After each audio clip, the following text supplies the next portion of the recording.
Hello, అందరూ బాగున్నారా? ఇప్పుడు నేను చేయబోయేది పెసరపప్పు క్యాబేజీ కర్రీ. ముందుగా ఆయిల్లో జీలకర్ర, ఆవాలు, మినపప్పు, అలాగే పచ్చిమిర్చి, ఆనియన్, తురిమిన క్యాబేజీ వేసి పసుపు, ఉప్పు వేసి బాగా కలుపుకోవాలి. అది కొంచెం మగ్గిన తర్వాత అల్లం వెల్లుల్లి పేస్ట్ వేసి కాస్త కలిపి పచ్చివాసన పోయిన తర్వాత టొమాటోలను వేసుకొని మగ్గించుకోవాలి. తర్వాత 15 నిమిషాల ముందు నానబెట్టిన పెసరపప్పును కూడా వేసి చక్కగా కలుపుకోవాలి.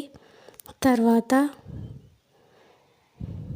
మన రుచికి సరిపడా కారం, ధనియాల పొడి, అలాగే జీలకర్ర పొడి ఉంటే అది కూడా వేసుకుంటే చాలా టేస్టీగా ఉంటుంది.